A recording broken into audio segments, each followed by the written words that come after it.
ओम जयंती मंगला काली भद्रकाली कपालिनी दुर्गा शिवा क्षमा धात्री स्वाहा स्वधा नमस्तुते।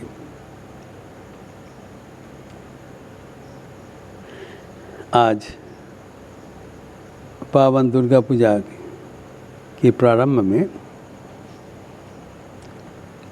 महाषष्ठी के प्रातःकालीन सत्प्रसंग का विषय है शारदीय दुर्गा पूजा की तात्पर्य, significance of the Durga Puja in the season. हम जानते हैं दुर्गा पूजा एक नवरात्रि पूजा रूप से सारे भारत में विभिन्न प्रांत में विभिन्न रूप से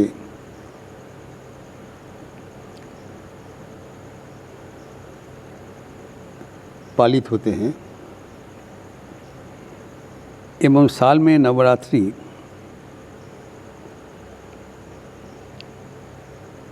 पांच बार होते हैं। एक प्रधान नवरात्रि बसंत नवरात्रि होता है, जहाँ रामनवमी होता है, वही प्रधान नवरात्रि है। और अभी जो पालित हो रहा है वो शारद नवरात्रि है। इसके अतिरिक्त एक आषाढ़ नवरात्रि होती है, एक पोष नवरात्रि, एक माघ नवरात्रि। इसमें से बसंत नवरात्रि एवं शारद नवरात्रि मुख्य है।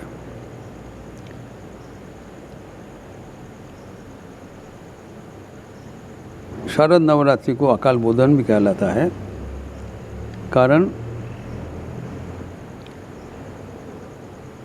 सारे साल की गणना के अनुसार 6 महीना देवतागण विश्राम लेते हैं, 6 महीना कर्मरत रहते हैं। अभी उनका विश्राम के समय है। इस अकाल में रामचंद्र को रावण वध के लिए देवी की आराधना करना पड़ा, देवी को जागृत करना पड़ा, इसलिए कहलाता है अकाल बोधन।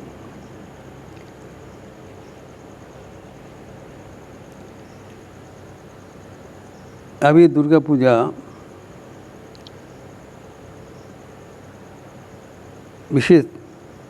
विशेषतः श्री रामकृष्ण, श्री माँ शारदा एवं स्वामी विवेकानंद के आगमन के उपरांत इसमें विशेष मात्रा संयोजित हुआ है। ये न केवल एक प्राचीन पौराणिक रीति है, वर्तमान युग में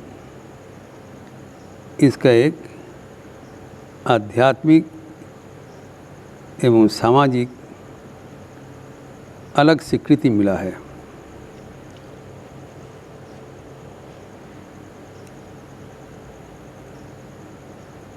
दुर्गा पूजा में जो अनुष्ठान आदि होती है, कार्यक्रम आपको सबके पास है, उसमें आप देखेंगे प्रधानतः ये 5 दिन व्यापी पूजा होती है। पूजा का प्रधान 3 दिन सप्तमी, अष्टमी, नवमी,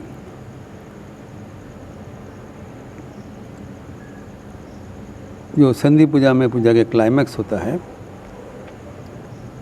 एवं परवर्ती दशमी एवं उसके पहले षष्ठी।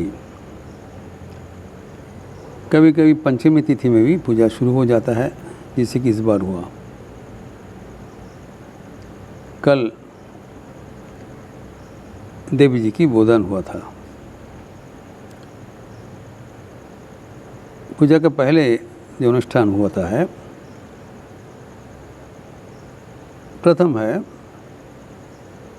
जो बोधन। इस बार जो हुआ है बोधन मतलब जागरण, अवेकनिंग। इस समय तो देवी की विश्राम का समय है, इसलिए पहले उनको जागृत करना जरूरत होता है पूजा ग्रहण करने के लिए।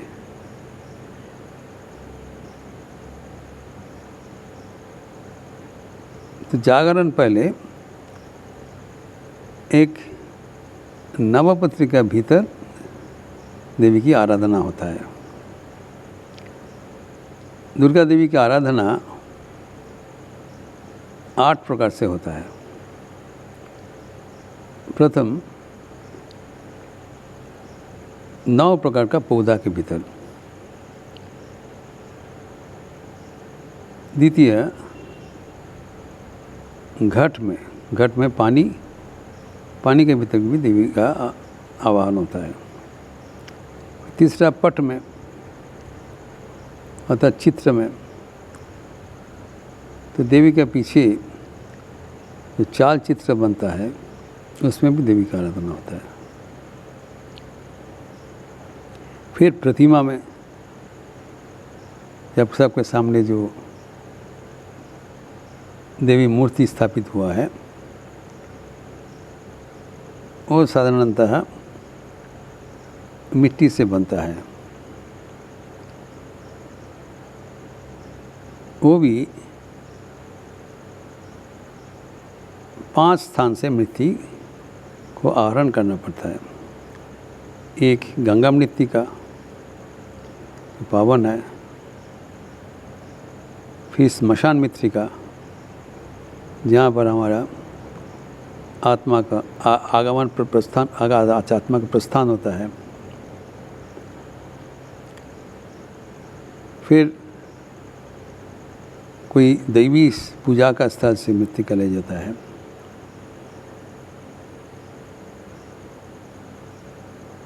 एवं जहाँ पर देवी की आराधना होता है वहाँ से भी लिया जाता है। तो सब मिला के 5 प्रकार का मृत्तिका से देवी की आराधना होती है। जो तुलसी पेड़ है वो पवित्र स्थान है, वहाँ से भी लिया जाता है। तो मिट्टी का जो प्रतिमा बनता है उसमें ये 5 दिन व्यापी, ये 6 दिन व्यापी पूजा होती है। तो पहले उनका देवी की जो आगमन होता है पहले वो नवपत्रिका में होता है। तो जो 9 प्रकार का पौधा का समाहार को नवपत्रिका कहलाता है। एक एक पत्रिका, एक एक पौधा देवी की एक एक रूप का प्रतीक है। नवदुर्गा जिसे कहलाता है। तो जैसे कदली ब्रह्मांड का प्रतीक है, धान्ना लक्ष्मी महालक्ष्मी का, हल्दी माँ दुर्गा का, बिल्व जो देवी जी का है,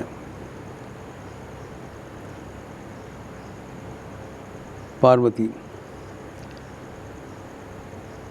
तो इसी करके 9 प्रकार का पौधा में प्रथम देवी का आवाहन होगा। और उसमें प्रधान एक बिल्व वृक्ष का पौधा या बिल्व वृक्ष मूल या बिल्व वृक्ष पौधा मंडप में रखा जाता है। वहाँ से देवी का जैसे लैंडिंग हुआ, फिर उसके बाद रिसेप्शन होगा, उसे कहलाता है आमंत्रण।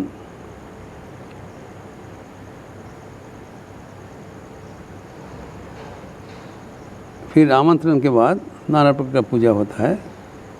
उसके बाद होता है अधिवास, इन्वोकेशन। देवी जी का वो पहले नवपौधा में, नवपत्रिका में इन्वोक करना पड़ेगा। एवं उसके बाद प्रतिमा में जिस माध्यम से देवी की प्रधान पूजा होगी उसमें देवी की इन्वोकेशन होगा। कल जैसे देवी की बोधन हुआ था, आज बाकी कर्म होगा। उसके बाद महाषष्ठी से देवी की पूजा अनुष्ठान शुरू होता है। तो पहले देखेंगे, कहा जाता है कल्पारंभ। कल्पारंभ मतलब षष्ठी का दिन सुबह एक संकल्प लिया जाता है कि अगले 3 दिन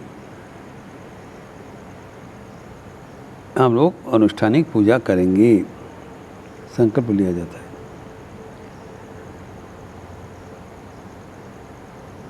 एवं उसके बाद महासप्तमी के दिन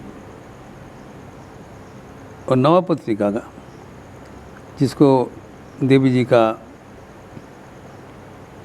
पार्श्व में गणेश जी का बगल में लगा जाता है, एक केले का पौधा होता है, उसके साथ साथ और भी 8 प्रकार का पौधा जुड़े हुए हैं। उसको अनुष्ठानिक नदी में या अनुष्ठानिक पूजा मंडप में स्नान करा के मंडप में रखा जाता है। पहले वहाँ पर पूजा होगा, उसके बाद प्रतिमा में।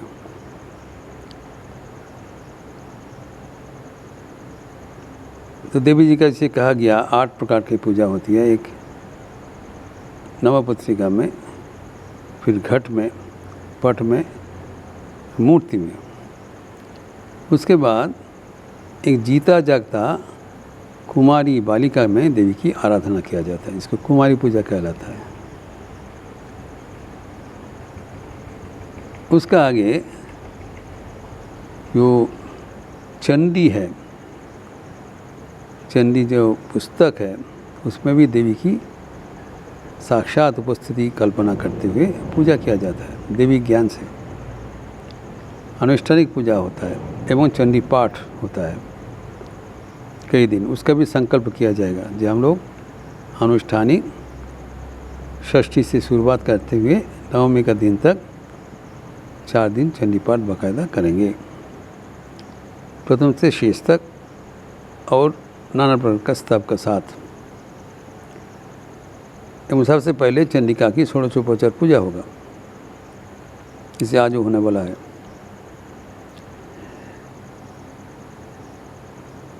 फिर अग्नि में देवी की पूजा होता है। नवमी का दिन अंतिम जो पूजा का अंग है वो हवन, वो महानवमी के दिन होगी, और वो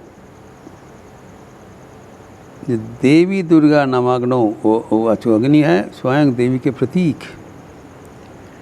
और जैसे प्रतिमा में नाना प्रकार का उपचार से पूजा होता है,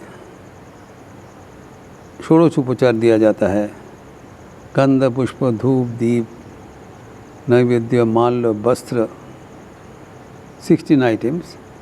लेकिन वो जो देवी के नामांकित जो हवन अग्नि है उसमें साज्य बिल्व पत्र अर्थात घी के साथ मिश्रित बिल्व पत्र से देवी की आराधना होता है, आहुति दिया जाता है। एवं प्रत्येक बार आहुति का समय एक ही मंत्र जप किया जाता है, उच्चारण किया जाता है। ओम दक्ष यज्ञ विनाशिनी महाघोराई योगिनी कोटि परिवृताई भद्रकाली रीगों दुर्गावी नमः। ये मंत्र 108 बार उच्चारित होगी, प्रत्येक बार के साथ एक साज्य बिल्वपत्र अर्पित होगी। उसके बाद हवन समापन होगा एवं दक्षिणांत हो जाएगा, पूजा समाप्त। लेकिन उसके बाद भी दशमी का दिन और एक दिन रखा जाता है प्रतिमा के निरंजन एवं आनुष्ठानिक विसर्जन के लिए।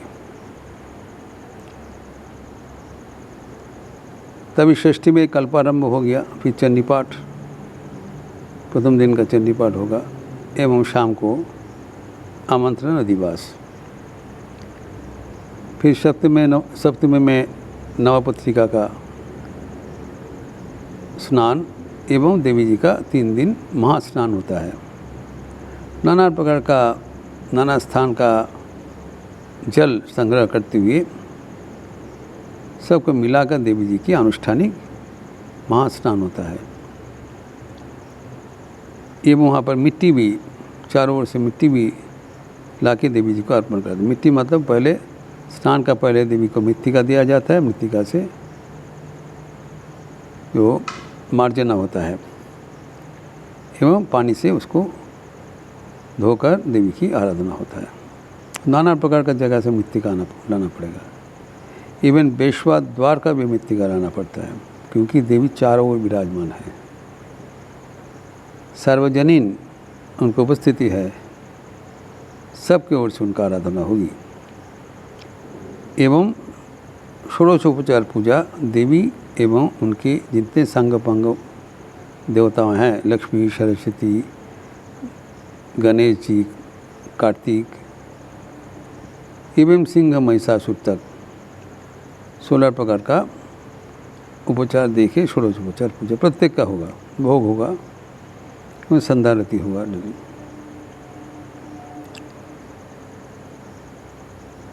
सप्तमी के बाद अष्टमी का प्रधान पूजा होता है। पूजा का तृतीय दिवस, वहाँ पर नवदुर्गा की पूजा होगा। जैसे जयंती, मंगला, काली, भद्रकाली, कपालिनी, दुर्गा, शिवा, क्षमा, धात्री, इसके सुहासोदा करके पूजा होती है। एवं साथ साथ कुमारी पूजा भी होती है। कुमारी का मतलब एक 5 साल से 7 साल का भीतर माना जाता है। यद्यपि 16 साल तक कुमारी की भी पूजा विधेय है, लेकिन वो before their age of puberty, तो उस समय में देवी का माना जाता है, वो बहुत पवित्र आधार है और उसमें देवी जी का आराधना किया जाता है अनुष्ठानिक। एवं षोडश उपचार से कुमारी पूजा होती है, साधारणतः अष्टमी के दिन, कहीं कहीं पर नवमी में भी होता है। तो रामकृष्ण मठ में अष्टमी पूजा विधेय है। इसका पूजा का प्रवर्तन रामकृष्ण मिशन में पहले स्वामी विवेकानंद किए थे। कश्मीर में जब वो भ्रमणरत थे, तब एक 4 साल का मुस्लिम कन्या जो बोटमैन थे, वो जब जो क्षीर भवामी ने दिया था, दर्शन करके देवी जी का बहुत आराधना किया, दर्शन भी हुआ। और एक मुस्लिम बोटमैन का कन्या 4 साल का अत्यंत सुलक्षणा कन्या में स्वामी जी प्रथम कुमारी पूजा किया था इन 1898। जब परवर्ती काल में 1901 ईस्वी में उन्होंने बेलूर मठ में दुर्गा पूजा का प्रवर्तन किया था। तो ये जो कुमारी पूजा एक प्रतीक पूजा है, उसमें स्वामी विवेकानंद का कहना है कि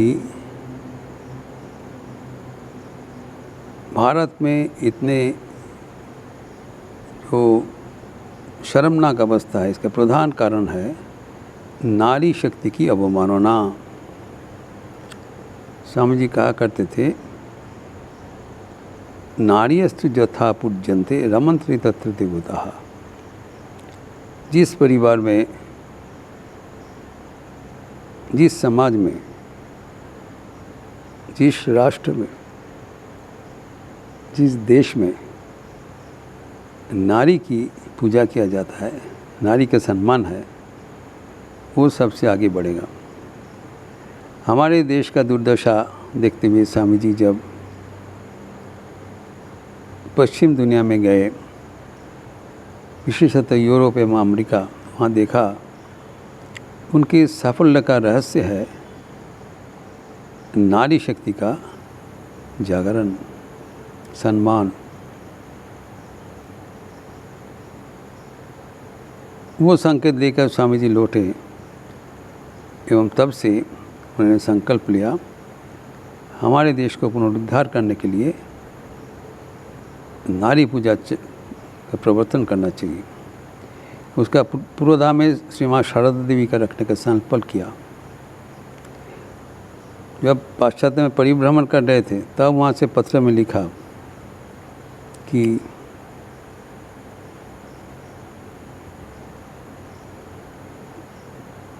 स्वामी शिवानंद जी को, दादा विश्वास बड़ो धन ज्ञान तो दुर्गार पूजा देखाबो तबे आमार नाम। जो जीता जागता दुर्गा प्रतिमा को मैं पूजा करते हुए इसका प्रमाण दूंगा। और वही हुआ था जब 1901 ईस्वी में बेलूर मठ में दुर्गा पूजा का प्रवर्तन किया। श्री माँ शारदा देवी को वहाँ पर आमंत्रित करके पूजा का कई दिन उन्हीं का नाम से संकल्प करते हुए पूजा किया था।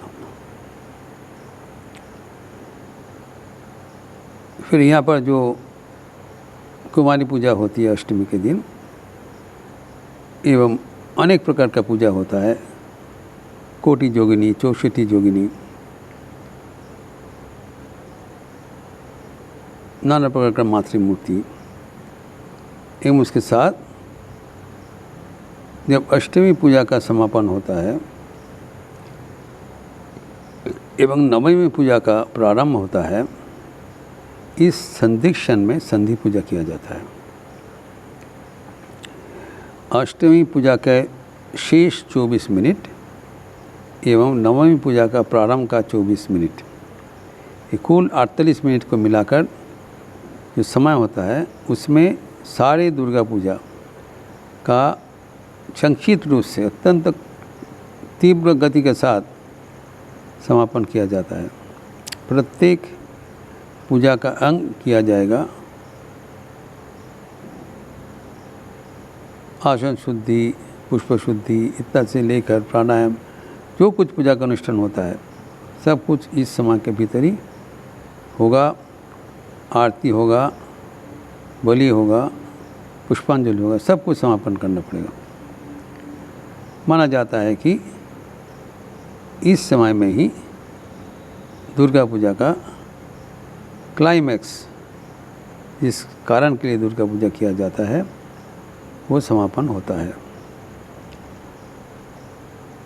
दुर्गा पूजा का जो सांकेतिक अर्थ है कि हमारे भीतर जो दैवी शक्ति है वो जब आसुरी शक्ति का सामने पराजित हो जाता है, दैवी शक्ति को पुनः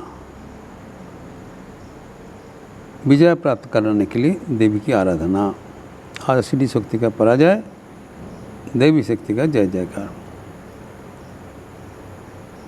तो संधि पूजा में वो होता है, इसलिए वो सांकेतिक अर्थ में पूजा का सबसे महत्वपूर्ण अनुष्ठान है। उसके बाद हवन होता है, दक्षिणांत हो जाता है। पूजा जिस संकल्प से शुरू हुआ था षष्ठी का दिन, वो संकल्प अभी समापन हुआ। फिर दशमी के दिन प्रातः जो देवी जी का औपचारिक विसर्जन, उनका जो दर्पण होता है, प्रतिकृति होता है, दर्पण सामने पानी में आनुष्ठानिक निमज्जन होता है और उसके बाद प्रतिमा का नवपत्री का साथ प्रतिमा का विसर्जन हो जाता है, कोई तालाब में हो, नदी में हो, जहाँ पर। एवं वो विसर्जन का जो बाद पानी मिलता है उससे शांति जल दिया जाता है शाम को। एवं सब देवी जी को नाम स्मरण करते हुए अब एक आनुष्ठानिक शोभायात्रा होता है, सब मिल जाते हैं। हम लोग सब देवी जी का एक संतान है, यह पुनः प्रतिष्ठा हो जाता है। अभी इसका जो शुरुआत हुआ है ये माना जाता है कि एक जो राजा दक्ष का कन्या उमा, उन्होंने महादेव के साथ विवाह करने के लिए पिताजी को बोला था कि महादेव का वही उनका जो वेशभूषा इत्यादि देखकर दक्ष राजी नहीं हुआ। तभी भी पिता का मत में उमा ने उनको शादी किया एवं दक्ष से नाराज़ होकर अनुष्ठानिक सभा बुलाकर, इसमें शिवाजी नहीं आए, उनका निंदा किया। पति का निंदा उनकी सहन नहीं हुआ, इसलिए वहाँ पर उन्होंने शरीर त्याग कर दिया। जो दक्ष का जो यज्ञ है वो शिव जी का गण भूत प्रेत का नाके एकदम तछनछ कर दी, इसीलिए कहते दक्ष यज्ञ विनाशीन नहीं। तो तब भी प्रति साल 9 दिन के लिए देवी जी यहाँ पर अपने मायके में आते हैं। इसके साथ साथ जो सुप्रचलित है कि भगवान रामचंद्र जब रावण वध करने के लिए आगे बढ़ा, तब रावण ने आखिर में विभीषण का जागरण किया, कुंभकर्ण का जागरण किया। विभीषण तो छोड़ दिया, कुंभकर्ण का जब जागरण किया वो अजेय था। कुंभकर्ण का जब आविर्भाव हुआ तब रामचंद्र भयभीत हो गए। तब ब्रह्मा जी उनको सलाह दिया तुम देवी जी को आराधना करो। तो उन्होंने कहा अभी तो देवी जी का शयन काल है। उन्होंने कहा नहीं तुम करो, मैं उनका पूजक होऊंगा। तो राम जी जो भगवान राम जो किया, तो ब्रह्मा जी स्वयं पुरोहित थे और कृष्ण पक्ष का नवमी तिथि से शुरू करके शुक्ला नवमी तक उन्होंने 1 महीना पूजा किया। वहाँ पर एक कृतिवासी रामायण में कहा गया है, जब रामचंद्र जब पूजा करने के आगे बढ़ा तब देवी जी शर्त दिया 108 नीलकमल से पूजा करना पड़ेगा। तो हनुमान जी को भेजा गया। हनुमान जी तत्काल बहुत ढूंढते हुए 108 नीलकमल स्थापन किया। लेकिन जब अर्पण करने का समय देखा गया, देवी जी स्वयं एक कमल अपहरण कर लिया। देखा कि ये कम पड़ रहा है, तो रामचंद्र समझ लिया कि देवी जी उनको परीक्षा ले रहे हैं। तो भगवान रामचंद्र की जो आँखें वो कहा जाता था नील कमल जैसा है। उन्हें धनुर्बाण लेकर अपना आँखें उतारकर पूजा में शामिल करने के लिए आगे बढ़ा। तब देवी जी उनका हाथ पकड़ लिया और उन्हें वचन दिया ये शुक्ल पक्ष में सप्तमी तिथि से देवी जी उनका धनुर्बाण में उपस्थित होंगे एवं नवमी तिथि में रावण का संहार हो जाएगा। तो जब वैसे ही हुआ, रावण का जब संहार हुआ वो है संधि का समय, अष्टमी और नवमी के बीच में। इसलिए संधि पूजा के अत्यंत तात्पर्य है। माना जाता है उस समय में देवी जी का साक्षात आविर्भाव होता है। That is the climax of Durga Puja. हमारे प्रत्येक के भीतर तो 2 प्रकार का शक्ति कार्यशील है, एक आसुरी शक्ति, एक दैवी शक्ति। बारंबार हमारा आसुरी शक्ति दैवी शक्ति के ऊपर कब्जा में ले लेते हैं और हमें विपद में परिचालित करते हैं। तो फिर पटरी में लाने के हम अपने को लाने के लिए हम देवी की आराधना करते हैं, जिनके आशीर्वाद से मदद से हमारा आसुरी शक्ति का विनाश होता है, दैवी शक्ति को विजय होता है। फिर परवर्ती साल में हम लोग इंतज़ार करते हैं पुनः देवी जी को आराधना करके हम लोग बारंबार दैवी शक्ति को जगा के रखना चाहिए। कि देवी जी की जो पूजा है, स्वामी जी ये दुर्गा पूजा बेलूर मठ में प्रवर्तन किया। इसमें एक प्रश्न होता है, जो रामकृष्ण मठ एक सन्यासी का संप्रदाय है, सन्यासी की, और दुर्गा पूजा एक वैदिक पूजा है। तो सन्यासियों को कोई वैदिक कर्म अनुष्ठान करने में कोई अधिकार नहीं है, ना इन लोग कोई वैवाहिक अनुष्ठान में योगदान कर सकते हैं, ना कोई उपनयन में, कोई भी अनुष्ठान में, ना कि श्राद्ध आदि कहाँ पर नहीं जा सकते हैं। तो एक वैदिक पूजा में कैसे उन लोग योगदान करेंगे? और स्वामी जी किया क्यों? कोई कारण था। स्वामी विवेकानंद जब बेलूर मठ प्रतिष्ठा किया, तो प्रधान लक्ष्य था कि जनसाधारण में ठाकुर का वाणी प्रचार करना एवं ठाकुर जैसे सबको सिखाया कि इसे ईश्वर लाभ करना इस जीवन में करना पड़ेगा, करना चाहिए, उसका प्रचार प्रसार करना। लेकिन कोलकाता नगरी से इतना नज़दीक रहते हुए भी वो देवर बॉयकॉटेड वैदिक समाज। उसका 3 कारण था। एक है, ये जो सन्यासी संप्रदाय है, यहाँ में कोई जात पात का विचार नहीं रहता है, जबकि तब उस समय में जात पात का बहुत ही विचार रहता था।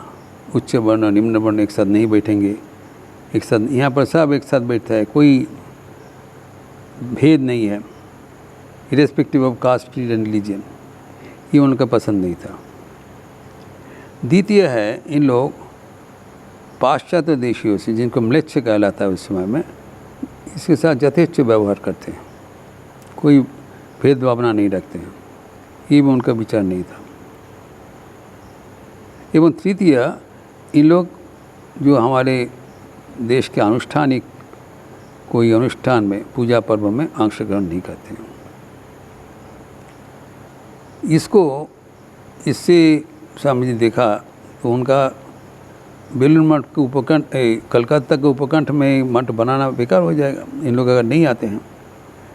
ये सोचते हुए प्रथम उन्होंने दुर्गा पूजा का प्रवर्तन किया। इनको संकल्प किया था, तब उन्होंने देखा एक दिन कि स्वयं देवी दुर्गा गंगा पार करके बेलूर मठ में आके उपस्थित हुआ है। तो उनका ये आश्चर्य दर्शन उनके गुरु भाई राजा महाराज को बताया, स्वयं ब्रह्मानंद जी को। स्वयं ब्रह्मानंद जी बताए, उनको भी अनुरूप दर्शन हुआ है। तब दोनों मिलकर प्रथम 1901 साल में, तब उस समय में ज़्यादा समय नहीं बचा दुर्गा पूजा करने में, तो प्रतिमा चाहिए, प्रतिमा बहुत दिन से ऑर्डर देना पड़ता है। तो उन लोग खबर भेजा, यहाँ पर बनता है कोलकाता में कुमारटुली में। तो उन लोग बोला जी यहाँ पर कोई प्रतिमा नहीं है, लेकिन एक व्यक्ति एक ऑर्डर दे के गया, लेकिन लेने को आया नहीं, वो बच गया।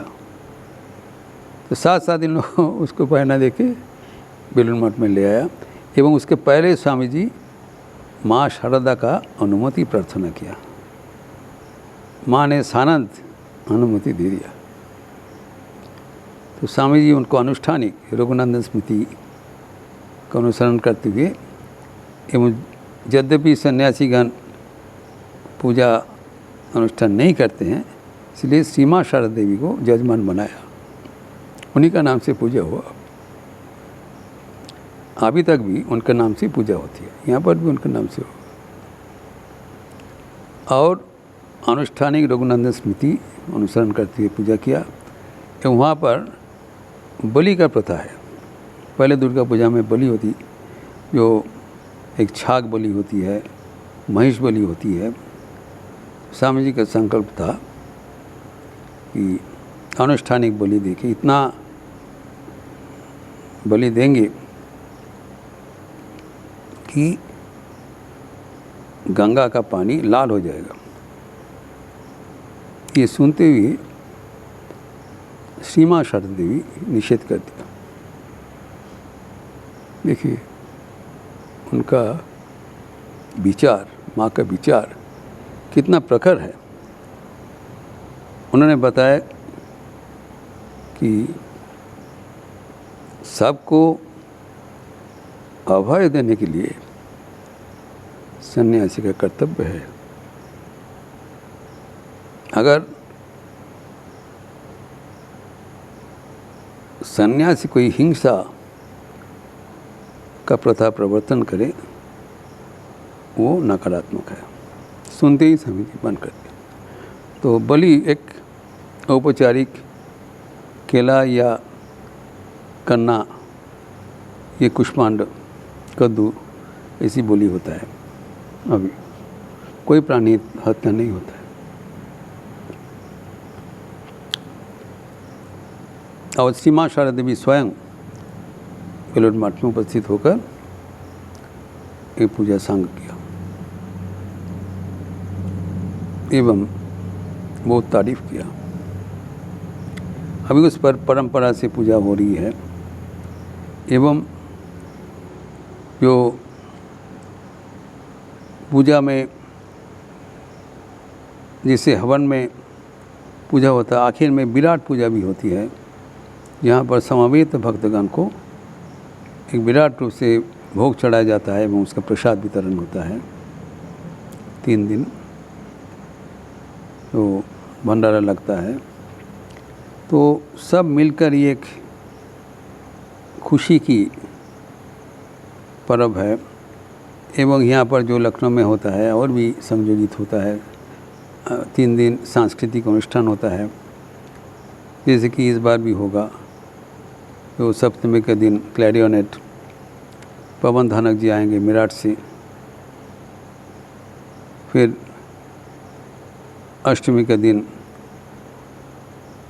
तो अनुष्ठानिक गायन होगा, शास्त्रीय संगीत। एवं नवमी के दिन वायलिन पंडित अशोक गोस्वामी का। अयोध्या से पकवाज बजाने के लिए आएंगे। विचित्र अनुष्ठान होता है। दुर्गा पूजा के समय में कोलकाता से आएंगी, इधर आकर के पहुँचेंगे असीम दत्ता, देवी जी का भक्ति गीत प्रस्तुत करते हैं। रामकृष्ण मठ के समय पारोगानंद जी। तो ये संगीत, स्तोत्रम, पूजा, आरती, भोग, राग, पुष्पांजलि, ये एक आनंद का उत्सव का स्रोत है। हम लोग सब अपना अपना भेद भावना भूलकर सब देवी जी का संतान समझते हुए एक प्रेम का सूत्र में आबद्ध हो जाते हैं। इस पावन अवसर पर आप सबका स्वागत है। ओम शांति शांति शांति। हरि ओम तत्सत। श्री राम कृष्णार्पणमस्तु। जैसे कि कहा गया षष्ठी का दिन है। अभी जो पूजा का अनुष्ठानिक कल प्रारंभ होगा, चंडी पाठ, चंडी पूजा आज से शुरुआत हो जाएगा। शाम को काल बोधन हो गया, आज आमंत्रण अधिवास एवं अगले 3 दिन अनुष्ठानिक आनंद उत्सव सब हमारे यूट्यूब चैनल में प्रसारित होगी। आप सबका स्वागत। अच्छे रहिए, स्वस्थ रहिए, आनंद में रहिए। हैप्पी पूजा ग्रीटिंग्स।